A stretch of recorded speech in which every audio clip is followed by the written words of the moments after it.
নবীজি আমার ওই সন্তান যখন ওই গর্তের কিনারায় যখন চলে গেল, আমি নিষ্ঠুর, আমি বাবা আমার সন্তানের পেছন দিয়ে এসে উপর একটা ধাক্কা মেরে দিলাম। ইয়া রাসূলুল্লাহ, ইয়া হাবিবাল্লাহ, একটু দিন আমার নরম হলো না, পাষাণ দিন আমার শক্ত হয়ে থাকলো, একটু মায়া হলো না?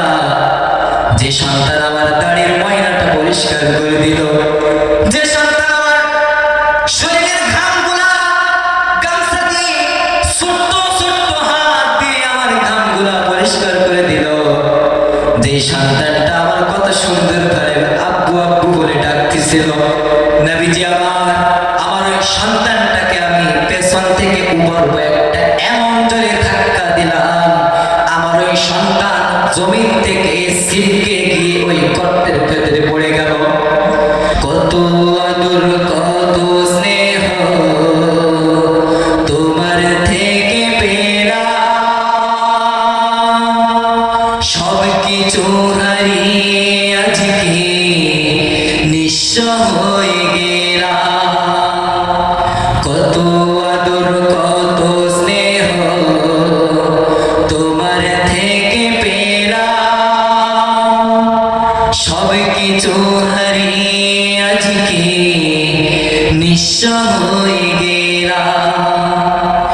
ভালোবাসি তোমায় বাবা, বুকটা যে যাই চিরে, ভালোবাসি তোমায় বাবা, বুকটা যে যাই চিরে, তোমার কথা হৃদয় মাঝে পড়ছে বারে বারে। বাবা গো,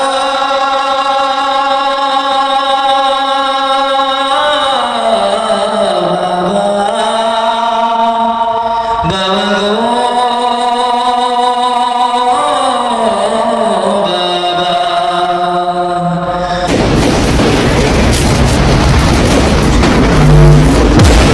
ST Media on 2. الحمد لله، إن الحمد لله نحمده ونستعينه ونستغفره ونؤمن به ونتوكل عليه، ونعوذ بالله من شرور أنفسنا ومن سيئات أعمالنا، من يهده الله فلا مضل له ومن يضلله فلا هادي له، ونشهد أن لا إله إلا الله وحده لا شريك له، ونشهد أن محمدا عبده ورسوله، الذي أرسله بالحق بشيرا ونذيرا، وداعيا إلى الله بإذنه وسراجا وقمرا منيرا. فقد قال الله تعالى في كلامه المجيد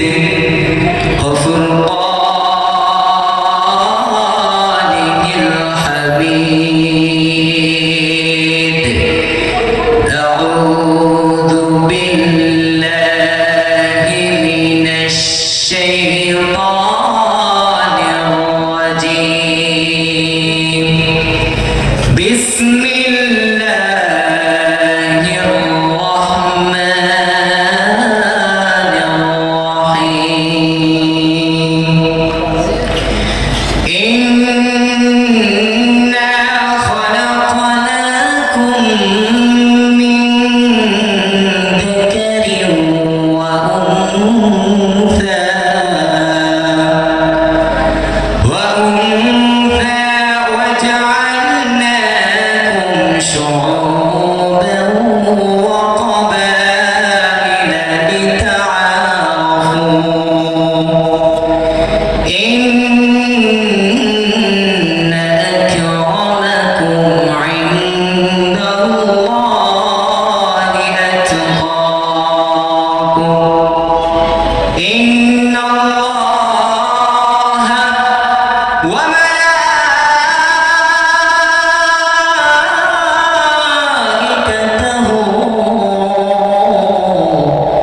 يصلون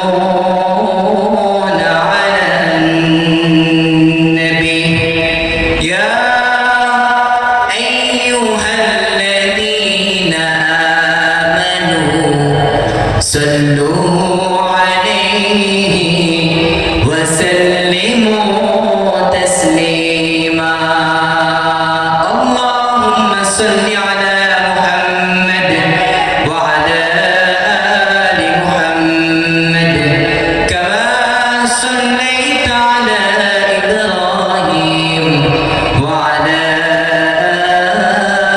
آل إبراهيم إنك حميد مجيد اللهم بارك على محمد وعلى آل محمد كما باركت على إبراهيم وعلى آل إبراهيم إنك حميد مجيد আলহামদুলিল্লাহ লাখো কোটি প্রশংসা আদায় করি সেই মহান রব্বুল আলামিনের উপর যে মহান রব্বুল আলামিন আমাকে আপনাকে বর্তমান সময়ে সমস্ত প্রকার ফিতনা সমস্ত প্রকার খারাপ কাজ থেকে ফারিক করে একটি ইসলামিক পরিবেশ জান্নাতের বাগানে এসে কিছু কথা বলার এবং শোনার তৌফিক সুযোগ সুবিধা প্রদান করে দিয়েছে এজন্য আমরা দিলটা উজাড় করে সেই রব্বে কারীমের উপর শুকরিয়া জ্ঞাপন করছি সকলে বলছি আলহামদুলিল্লাহ লাখো কোটি দুরূদ বর্ষিত হোক সেই বিশ্ব নবীর উপর যেই নবীজি না আসলে আমাদের দুই চক্ষু দ্বারা যা কিছু দেখি উত্তর দক্ষিণ পূর্ব পশ্চিম সামনে পেছনে ডানে বাঁয়ে আসমানের নিচে জমিনের উপরে যা কিছু দেখি কিছুই সৃষ্টি হতো না সেই নবী যদি দুনিয়াতে না আসতো সুতরাং আমরা দিলটা উজাড় করে সেই নবীজির উপর দুরূদ পাঠ করতেছি সকলে বলছি সাল্লাল্লাহু আলাইহি ওয়াসাল্লাম মাগফিরাত কামনা করছি সেই সমস্ত মুজাহিদের উপর যেই সমস্ত মুজাহিদরা ইসলামের জন্য কোরআনের জন্য দ্বীনের জন্য ইসলামকে জিন্দা টিকিয়ে রাখার জন্য দ্বীনকে কায়েম করার জন্য যারা বুকের তাজা রক্ত জমিনে ঢেলে দিয়েছে আল্লাহ রাব্বুল আলামিন ওই সমস্ত মুজাহিদদের কবরটা উচ্চ মাকাম জান্নাতের উচ্চ মাকাম দান করুন বলি আল্লাহুম্মা আমিন সম্মানিত উপস্থিতি তো আলোচনা খুব সংক্ষিপ্ত আকারে অল্প সময় আমাকে এখানে আলোচনা করতে দেওয়া হয়েছে তো এই চেয়ারে বসার মতো যোগ্যতা আমার এখন হয়ে পারি নাই তো আপনাদের সামনে অল্প কিছু সময় আলোচনা করব যতটুকু সময় কথা হবে কোরআন এবং হাদিস থেকে সকলে মনোযোগ সহকারে খেয়ালের সহিত সকলের জন্য শোনার জন্য আমার বিনীতভাবে অনুরোধ রইল আল্লাহ রাব্বুল আলামিন আমাদের সকলকে কোরআন এবং হাদিসের কথাগুলো মনোযোগ সহকারে শোনার এবং শ্রবণ করার তৌফিক দান করুন বলি আল্লাহুম্মা আমিন আল্লাহ রাব্বুল আলামিন বলেন আমার কাছে কোন বান্দা সবথেকে সম্মানিত তোরা জেনে নে বান্দা আল্লাহ রাব্বুল আলামিন বলেন ইন্না খলাকনাকুম মিন যাকারিন ওয়া উনসা ওয়া জাআলনাকুম শুউবান ওয়া ক্বাবাইলা লিতাআরাফু ওয়া ক্বাবাইলা লিতাআরাফু ইন্না আকরামাকুম ইনদাল্লাহি আতকাকুম আল্লাহ রাব্বুল আলামিন বলেন আমি তোমাদেরকে এক পুরুষ এবং এক নারী এক নর এবং এক নারী হতে আমি তোমাদেরকে সৃষ্টি করেছি সেখান থেকে তোমাদের বিভিন্ন ভাষা দিয়েছি বিভিন্ন গোত্রে গোত্রে ভাগ করে দিয়েছি যেন তোমরা একে অপরকে চিনতে পারো তবে তোমাদের মধ্যে সৈয়দ মির্জা মোগল পাঠান সম্রাট সরকার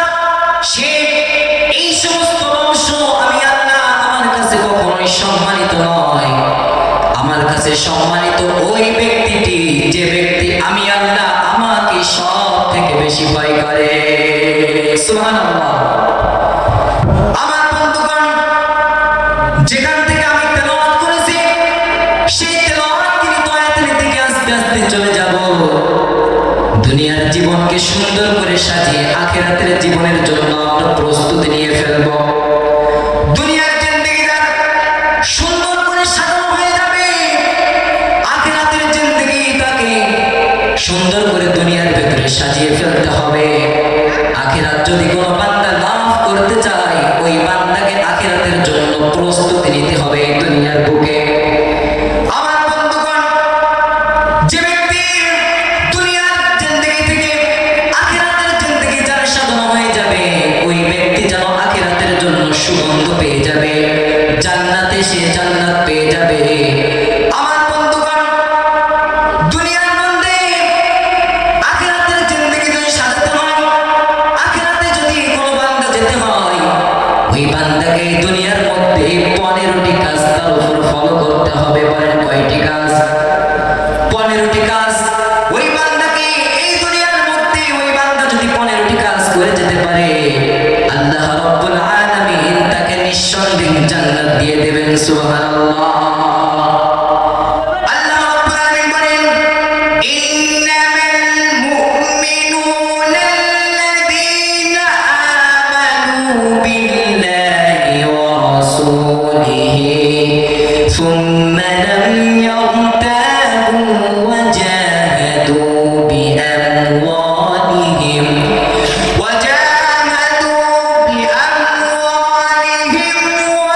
وأنفسهم في سبيل الله أولئك هم الصادقون।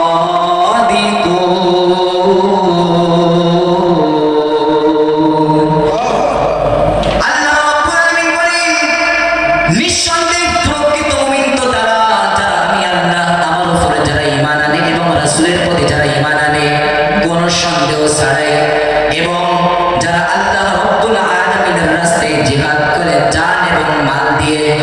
আল্লাহ রাব্বুল আলামিন বলেন, আমি আল্লাহ যারা, যে ব্যক্তি আমি আল্লাহ আমার রাস্তায় জান এবং মাল দিয়ে যারা জিহাদ করবে, আল্লাহ রাব্বুল আলামিন সুন্দর ভাষায় বলে দিয়েছে, যে ব্যক্তি জান এবং মাল দিয়ে আমি আল্লাহ আমার রাস্তায় যে জিহাদ করবে, আমি আল্লাহ রাব্বুল আলামিন ওই ব্যক্তিকে সিদ্দিক খেতাব দিয়ে দিলাম। আমার বন্ধুগণ, আমার নবীজির সময় আমার নবীজির সামনে একজন সাহাবী, সুন্দর চেহারা ছিলেন তার, নবীজির সামনে দাঁড়িয়ে দাঁড়িয়ে বলতে লাগলো, নবীজির সামনে দাঁড়িয়ে দাঁড়িয়ে বলতে লাগলো, ইয়া রাসূলুল্লাহ, ইয়া হাবিবাল্লাহ, আমি কালিমা পড়তে চাই, আমাকে আপনি কালিমা পড়িয়ে দিন। নবীজি আমার ওই সাহাবীকে কালিমা পড়িয়ে দিলেন। কালিমা পড়ে মুসলিম ধর্ম গ্রহণ করলেন, ইসলামকে সে স্বীকার করে নিলেন। কিন্তু 2-3 দিন যেতে না যেতে ওই সাহাবী হাউমাউ করে কান্না করতে লাগলো। সাহাবী রাসূলের দরবারে এসে হাজির। রাসূল আমার ডাক দিয়ে বলল, ও সাহাবী, মানুষ তো ইসলাম ধর্ম গ্রহণ করলে, মানুষ তো দ্বীন গ্রহণ করলে, ইসলাম ধর্ম গ্রহণ করলে মানুষ তো আনন্দ পায়, তৃপ্তি পায়, মজা পায়, মানুষ তো আনন্দ পায়। কিন্তু ও সাহাবী, আমি খেয়াল করতেছি তুমি ইসলাম ধর্ম গ্রহণ করার পর থেকে তুমি শুধু হাউমাউ করে কান্না করছো। ও সাহাবী, আমি দেখছি তুমি ইসলাম ধর্ম যেদিন থেকে তুমি আঁকড়ে ধরছো, ইসলামের প্রতি তুমি যেদিন থেকে আসছো, ইসলাম ধর্ম যেদিন থেকে তুমি গ্রহণ করছো, আমি দেখছি তুমি শুধু 24টা ঘন্টা হাউমাউ করে কান্না করছো। ও সাহাবী, তুমি কি এমন তোমার ভেতরে হয়েছে? ও সাহাবী, আমি নবী তোমার কাছে শুনতে চাই, ইসলাম ধর্ম গ্রহণ করার পর থেকে তুমি কেন কান্না করছো? সাহাবী তখন ডাক দিয়ে বলল, নবীজি আমার, আমি জানি ইসলাম ধর্ম গ্রহণ করলে মানুষ মজা পায়, তৃপ্তি পায়, আনন্দ পায়। আমি জানি ইসলাম ধর্ম গ্রহণ করার মাধ্যম দ্বারা আল্লাহ রাব্বুল আলামিন ওই বান্দার বিগত জিন্দেগীর গুনাহ খাতাগুলো মাফ করে দেয়। আমিও জানি নবীজি আমার, আমি গুনাহগার প্রথম বান্দা, ইসলাম ধর্ম গ্রহণ করার পরে আল্লাহ রাব্বুল আলামিন আমার জিন্দেগীর সমস্ত গুনাহ মাফ করে দিয়েছেন, এটা আমি জানি। কিন্তু নবীজি আমার জানি কেন জানি বুঝি মনে হয় আমার আল্লাহ রব্বুল আলামিন ইসলাম ধর্ম আমি গুনাহ গ্রহণ করার মাধ্যম দিয়ে আমার জীবনের সমস্ত গুনাহ খাতাগুলো মাফ করে দিলেও আমি জানো আমার জানি কেন বুঝি মনে হয় আমার আল্লাহ আমার একটা গুনাহ আমার জীবনেও মাফ করবে না। নবীজি তখন ডাক দিয়ে বলল, ও সাহাবী, কি এমন গুনাহ করছো, কি এমন মারাত্মক গুনাহ করছো যেই গুনাহ আমার আল্লাহ রাব্বুল আলামিন মাফ করবেন না? আমার আল্লাহ তো দয়াল, আমার আল্লাহ তো রহমান, আমার আল্লাহর কাছে তো গুনাহর জন্য ক্ষমা চাইলে আমার আল্লাহ তো গুনাহ মাফ করে দেয় বান্দার। কিন্তু সাহাবী, কি এমন গুনাহ করছো তুমি আমার সাথে বলো, কি এমন গুনাহ করছো যেই গুনাহ আল্লাহ রাব্বুল আলামিন ক্ষমা করবে না? তোমার মনের ভেতরে এমনটা হচ্ছে। সাহাবী তখন ডাক দিয়ে বলল, নবীজি আমার কলিজার টুকরা সন্তান, আমার কলিজার টুকরা সন্তানকে আমি আমার নিজ হাত দ্বারা তাকে পাথর দ্বারা নিক্ষেপ পাথর দ্বারা হত্যা করে মাটির নিচে জীবন্ত হত্যা করে ফেলছি। নবীজি আমার এই কথা শোনা মাত্রই থমকে গেলেন। নবীজি তখন ডাক দিয়ে বলল, ও সাহাবী, জীবন দশায় বহু গল্প শুনছি, জীবনে বহু ওয়াজ আমি শুনছি, জীবনে বহু মানুষের কাছে আমি গল্প শুনছি, কিন্তু ও সাহাবী আমি আজকে না হয় তোমার কাছ থেকে কিছু গল্প আমি শুনতে চাই। ও সাহাবী, তুমি তোমার জীবন কাহিনী একটু শোনাও তো। সাহাবী তখন ডাক দিয়ে বলল, ইয়া রাসূলুল্লাহ, ইয়া হাবিবাল্লাহ, আমার স্ত্রীর গর্ভে যখন আমার সন্তানের বয়স মাত্র 6 মাস, আমি আমার স্ত্রীকে কঠিনভাবে কড়া হুকুম দিয়ে দিলাম, শুনে রাখো আমার স্ত্রী, তোমার গর্ভের ভেতরে তোমার গর্ভে আমার সন্তান, কিন্তু তুমি কড়া হুকুম কড়া আইন তোমার আমি দিয়ে দিতেছি, তুমি শোনো। তোমার গর্ভে আমার সন্তান মাত্র 6 মাস, চলে যাও তোমার বাপের বাড়ি, তুমি চলে যাও। তোমার গর্ভে থেকে যদি কন্যা সন্তান দুনিয়ার মধ্যে ভূমিষ্ঠ হয়ে যায়, শুনে রাখো আমি তোমার স্বামী তোমাকে অর্ডার করে দিলাম, ওই কন্যা সন্তানকে তুমি জীবন্ত পুঁতে হত্যা করে মেরে ফেলবে, দুনিয়ার জিন্দেগি থেকে বিদায় করে দিবে। ইয়া রাসূলুল্লাহ, ইয়া হাবিবাল্লাহ, আমি আমার স্ত্রীকে এই কড়া হুকুম, এই কড়া আদেশ, কড়া আইন দিয়ে আমি আমার স্ত্রীকে যখন আমি তার বাপের বাড়ি আমি পাঠিয়ে দিলাম, কিছুদিন যাইতে না যাইতে আমার স্ত্রীর গর্ভে থেকে একটা কন্যা সন্তান দুনিয়ার মধ্যে ভূমিষ্ঠ হয়ে গেল। নবীজি আমার স্ত্রী এই কন্যা সন্তানকে আমার থেকে লুকিয়ে রাখছিল, আমার থেকে গোপনে রাখছিল, আমার সাথে বলে নাই। কিন্তু নবীজি আমার 1টা বছর, 2টা বছর, 3টা বছর, 4টা বছর, 5টা বছর নয়, 6টা বছর পরে যখন আমার ওই সন্তানকে আমি হঠাৎ করে একদিন দেখতে পাই, আমি আমার সন্তানকে যখন দেখতে পাওয়ার সঙ্গে সঙ্গে আমি তার চেহারার দিকে ফোকাস করি, আমি তার চেহারার দিকে তাকিয়ে দেখি তার চক্ষু দুইটা আমার মতো দেখতে, তার নাকটাও আমার মতো দেখতে, তার চেহারা আমার মতো দেখতে, তার মুখের আঙ্গি ভঙ্গি আমার মতো দেখতে, তার হাতটা আমার মতো, তার হাঁটন চটন সব কিছু আমার মতো দেখতে। নবীজি আমি করলাম কি, চট করে ওই সন্তানের হাতটা আমি চেপে ধরলাম, তার হাতটা ধরে আমি আমার স্ত্রীর সামনে নিয়ে হাজির। আমি আমার স্ত্রীকে কড়া হুকুম দিয়ে ডাক দিয়ে বলি, ও স্ত্রী শুনে রাখো, আজকে তুমি আমার সামনে একটাও মিথ্যা কথা বলবে না, সত্য করে বলো তো, এই যে সন্তানকে তুমি দেখছো, আমাদের এই সন্তানটি আমাদের কি হয়?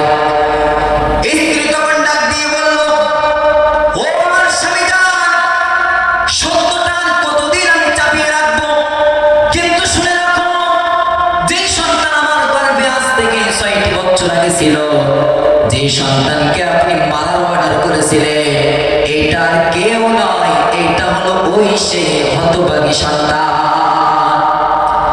ইয়া রাসূলুল্লাহ, ইয়া হাবিবাল্লাহ, এমন কথা যখন আমি আমার স্ত্রীর জবান থেকে শুনলাম, আমার নিজের ভেতরে রাগ চলে আসলো, ক্রোধ চলে আসলো, আমার নিজের রাগকে আমি কন্ট্রোল করতে পারতেছিলাম না, তবুও আমি চেপে রাখছিলাম নিজের ভেতরে। আমার ভেতরের সঙ্গে করে নিল। আমি করলাম কি, আমার ভেতরের রাগটাকে আমি চেপে রেখে, সমস্ত প্রকার ক্রোধ রাগটাকে আমি আমার মনের ভেতরে চেপে রেখে আমি করলাম কি, আমার জীবনের সমস্ত ভালোবাসাটুকু আমার স্ত্রীর সামনে আমার সন্তানের প্রতি দেখিয়ে দিলাম। আমি করলাম কি, আমার সন্তানকে আমি আদর স্নেহ করতে লাগলাম, যত্ন করতে লাগলাম, মহব্বত করতে লাগলাম, চুম্বন করতে লাগলাম, বুকের ভেতরে আমি তাকে টেনে নিলাম। আমার সন্তানটা তখন ডাক দিয়ে বলল, ও আম্মা জান, আমার এত সুন্দর, এত আদর, এত মহব্বতের বাবা থেকে কেন তুমি আমাকে লুকিয়ে রাখছিলা? ও আম্মা জান, আম্মা জান, আপনি দেখুন তো আমার বাবা কত আদর আমাকে করছে, কত চুম্বন আমাকে করছে, কত স্নেহ, কত ভালোবাসা। আমার বাবা যখনই শুনছে আমার বাবার সন্তান আমি, আমার বাবা আমাকে বুকে টেনে নিয়েছে, কত আদর যত্ন করতেছে। ইয়া রাসূলুল্লাহ, ইয়া হাবিবাল্লাহ, আমার ছোট্ট বাবু, আমার সন্তানটা যখন আমার স্ত্রীর সামনে এমন ভাবে বলতেছিল, কিন্তু আমার সন্তান তো জানে না আমার মনের ভেতরে তাকে দাফন করার কথা ভাবনা হচ্ছে। নবীজি আমার সন্তান এরকম ভাবে আমার স্ত্রীর সামনে বলতেছিল। আমি করলাম কি, আমার স্ত্রীকে আমি ডাক দিয়ে বললাম, ও আমার স্ত্রী, বহুদিন পর আমার সন্তানকে আমি পেয়ে গেছি আমার বুকের মধ্যে, তুমি আমাদের সন্তানকে সুন্দর করে সাজুগুজু করে দাও, আদর সুরমা মাখিয়ে দাও, আমি তাকে নিয়ে আমি তার নানু বাড়িতে বেড়াতে যাব। আমার স্ত্রী যখন আমার সন্তানকে সুন্দর করে সাজুগুজু করে সুন্দর করে আদর সুরমা মাখিয়ে আমার কাছে দিল, আমি আমার স্ত্রী আমি আমার সন্তানকে নিয়ে চলে গেলাম তার নানু বাড়ির রাস্তায়। কিছু দূর যেতে না যেতে তার নানু বাড়ির পথকে অতিক্রম করে আমি চলে গেলাম এক জঙ্গলের ধারার দিকে। এক জঙ্গলের দিকে আমি যখন রওনা হচ্ছিলাম, আমার সন্তানটা পেছন থেকে ডাক দিয়ে বলল, বাবা গো, তুমি তো আমাকে নানু বাড়ি যাওয়ার জন্য আমার আম্মার কাছ থেকে আপনি নিয়ে আসছেন, কিন্তু আমার আব্বা জান, আপনি আমার নানা বাড়ির দিকে না গিয়ে আপনি কেন জঙ্গলের দিকে যাইতেছেন?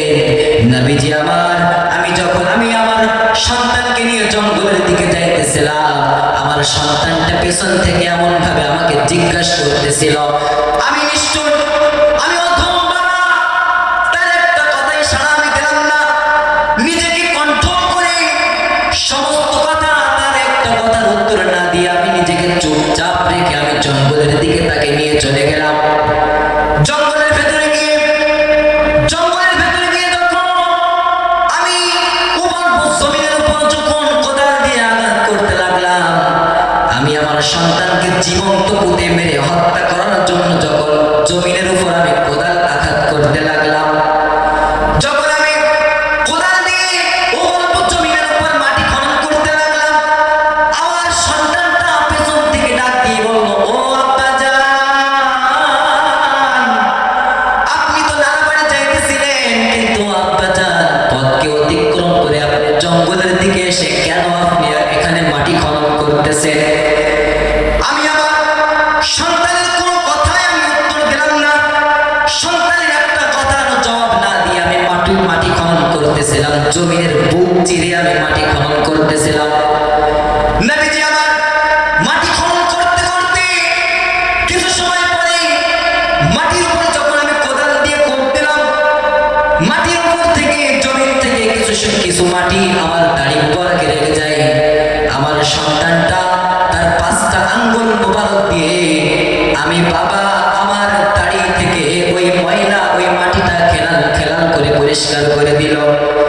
নবীজি আমার সন্তান কত সুন্দর করে আমার দাড়িটা খেলাল করে দিল।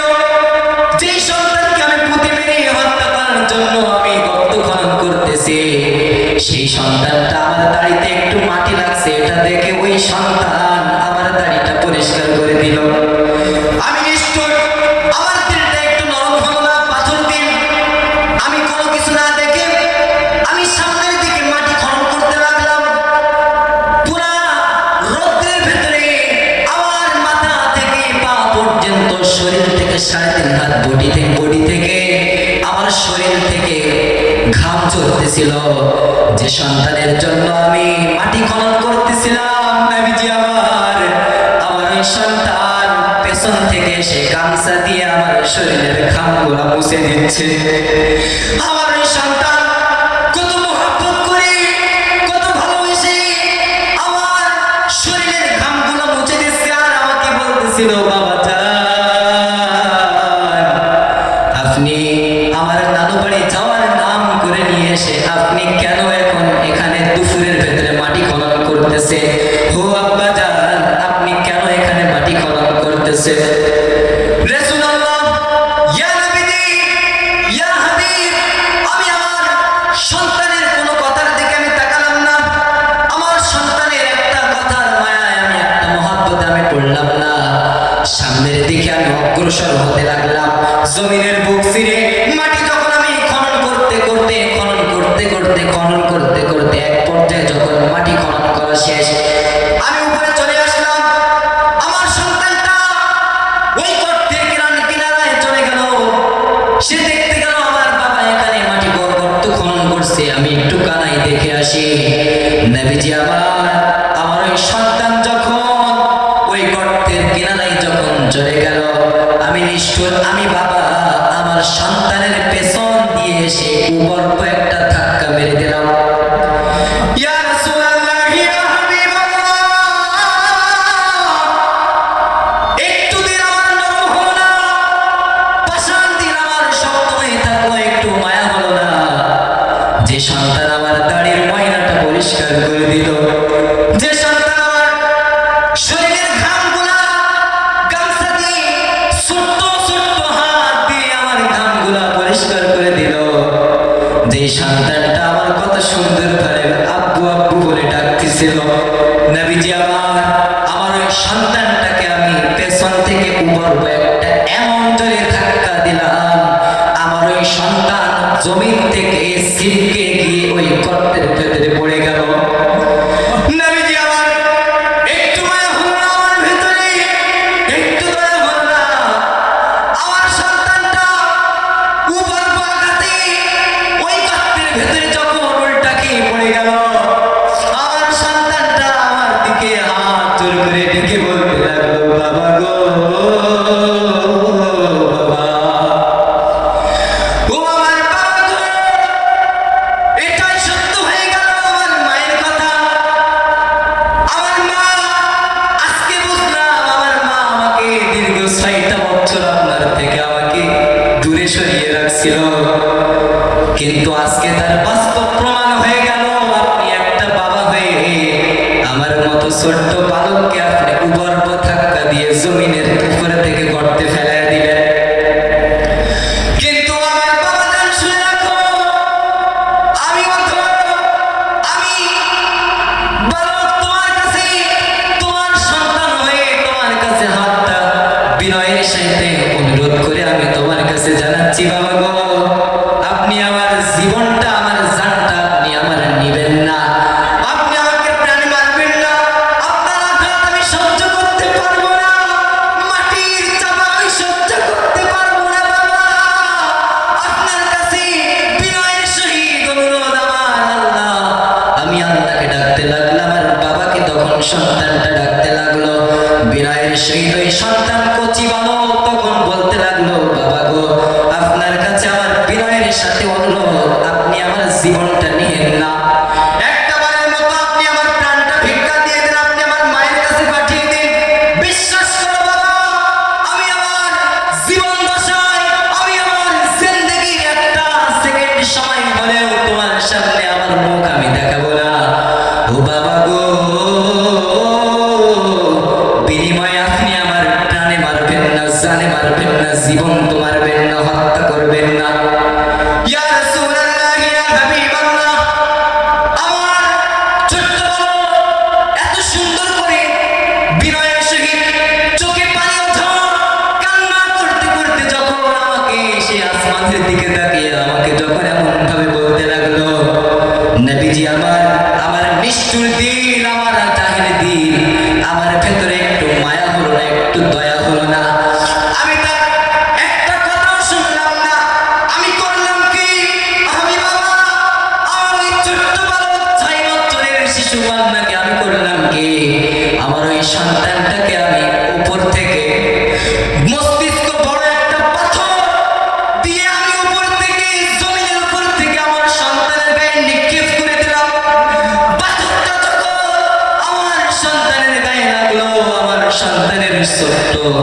বালক সন্তানের কচি দেহ থেকে রক্ত ছিটকে বাইরে হয়ে গেল। ইয়া রাসূলুল্লাহ, ইয়া হাবিবাল্লাহ, তারপরে আমার একটু মায়া হলো না। আমি আমার ছোট্ট বালককে, ছোট্ট শিশুকে, কচি বালককে আমি পাথর দ্বারা উপর থেকে আঘাত করতে করতে এত এত এত পরিমাণ আঘাত করলাম নবীজি আমার। জমিনের উপর থেকে এত জোরে আঘাত করলাম, আঘাত করতে আমার ওই ছোট্ট সন্তানকে আমি দুনিয়ার জীবন থেকে বিদায় করে দিলাম। আমার সন্তানটা পাথরের আঘাত খাইতে খাইতে তার মাথার উপরে আমি পাথর দিয়ে আঘাত করলাম, তার শরীরের উপর আমি পাথর দিয়ে জোরে জোরে আঘাত করতে লাগলাম। পাথর দিয়ে আঘাত করতে তার শরীর থেকে রক্ত বালক ছিটকে ওই গর্তের ভেতরে ধরে গেল। তার শরীর থেকে রক্ত ছিটকে বেরিয়ে এক পর্যায়ে পাথরের আঘাত খাইতে খাইতে আমার সন্তানটা দুনিয়ার জিন্দেগি থেকে বিদায় নিয়ে চলে গেল। ইয়া রাসূলুল্লাহ, ইয়া হাবিবাল্লাহ, আমি আমার ছোট্ট বালক সন্তানকে উপর থেকে, জমিনের উপর থেকে পাথরের আঘাত করতে শহীদের তামান্নার খাতায় তার নাম উঠে গেল। যখন এক পর্যায়ে দুনিয়া থেকে বিদায় নিল, যখন তার নিঃশ্বাসটা দুনিয়া থেকে চলে গেল, আমি করলাম কি, উপর থেকে মাটি দিয়ে ওই গর্তটা বন্ধ করে দিয়ে তাকে আমি জীবন্ত ভাবে হত্যা করে আমি নিষ্ঠুর বাবা তাকে আমি দুনিয়া থেকে শেষবারের মতো বিদায় করে দিলাম। ইয়া রাসূলুল্লাহ, ইয়া হাবিবাল্লাহ, কিন্তু আজ পর্যন্ত আমার দিলের ভেতরে একটু পরিমাণ আমার সন্তানের কথা মনে আসে নাই। আমার অন্তরের ভেতরে একটু আমার সন্তানের জন্য মায়া হয় নাই। আমার বুকের ভেতরে একটু তার কথা মনে পড়ল না।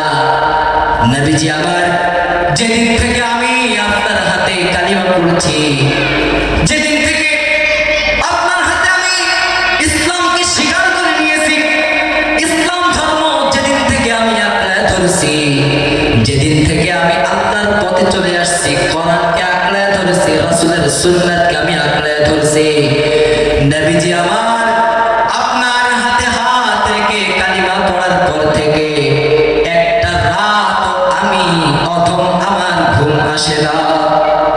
ইয়া রাসূলুল্লাহ, ইয়া হাবিবাল্লাহ, আমি যেদিন থেকে আপনার কাছে ইসলাম ধর্ম গ্রহণ করেছি, যেদিন থেকে ইসলামকে স্বীকার করেছি, যেদিন থেকে দ্বীনকে আমি স্বীকার করে নিয়েছি, নবীজি আমার সেই দিনের পর থেকে আমার ওই ছোট্ট বালক, আমার মায়ের কথা, আমার সন্তানের কথাটা বড় মনে পড়তেছিল।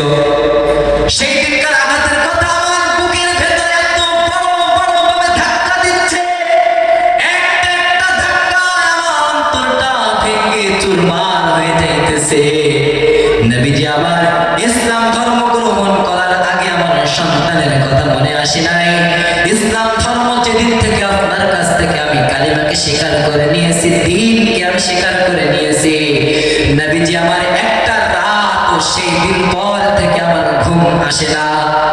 ইয়া রাসূলুল্লাহ, ইয়া হাবিবাল্লাহ, কিন্তু আমার এই জন্য আজকে মনে হয় ইসলাম ধর্ম গ্রহণ করার মাধ্যম দ্বারা আল্লাহ রাব্বুল আলামিন যদি আমার বিগত জিন্দেগীর সমস্ত গুনাহ খাতাগুলো মাফ করে দেয়, আমার জানি বুঝি মনে হয় আল্লাহ রাব্বুল আলামিন আমার এই গুনাহ খাতা কখনোই মাফ করবেন না।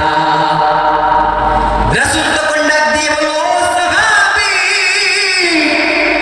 সুন্দর করে শুনে রাখো, সুন্দর করে শুনে রাখো, জেনে রাখো, ইসলাম এমন একটা জিনিস, ইসলাম এমন একটা গ্রন্থ, ইসলাম এমন একটা ধর্ম, যেই ধর্ম গ্রহণ করলে, যেই ধর্ম ইসলাম, যেই কালিমাকে স্বীকার করে নিলে আল্লাহ রাব্বুল আলামিন ওই বান্দার জিন্দেগীর সমস্ত পৃথিবীর যত প্রকার বড় গুনাহ তুমি করো না কেন, ও সাহাবী সুন্দর করে শুনে রাখো, ইসলাম এমন একটা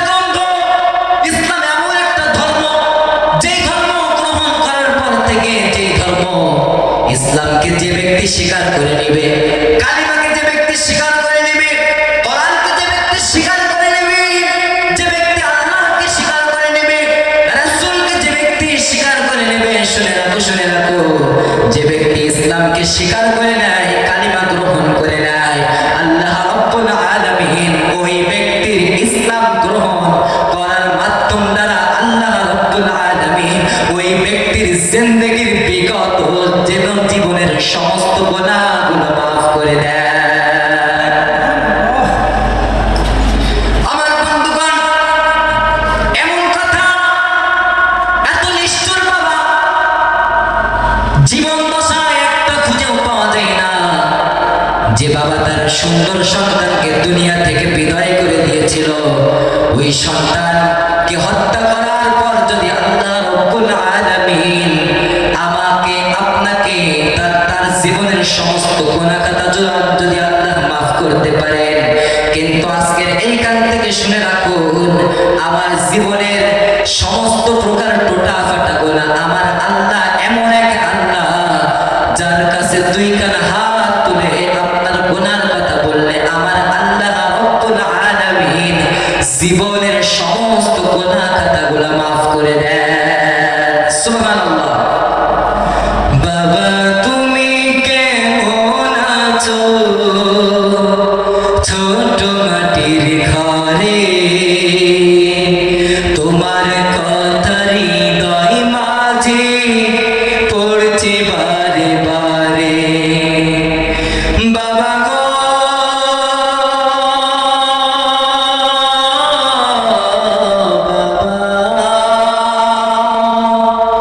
বাবা গো বাবা, কত আদর কত স্নেহ তোমার থেকে পেরা, সব কিছু হারিয়ে আজকে নিঃস্ব হয়ে গেলা।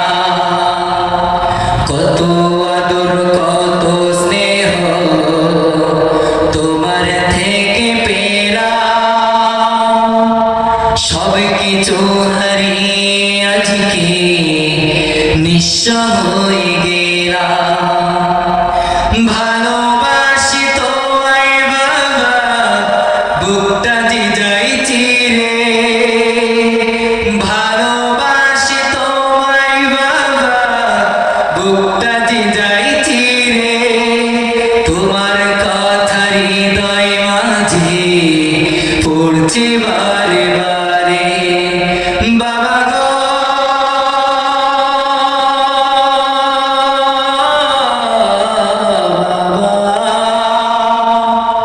বাবা গো বাবা, তোমার মতো এত আপন নাই তো কেহ আর, তাই তো আজকে ঘুমের মাঝে অশ্রুতে যে ভেজা, সুখেতে গোপরণ সুখে জান্নাতের ভিতরে, তোমার কথা হৃদয় মাঝে পড়ছে বারে বারে। বাবা গো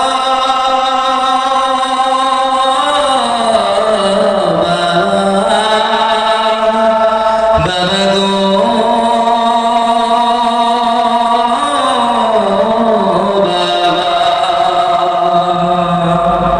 السلام عليكم ورحمة الله وبركاته، وآخر دعوانا أن الحمد لله رب العالمين. السلام عليكم ورحمة الله وبركاته.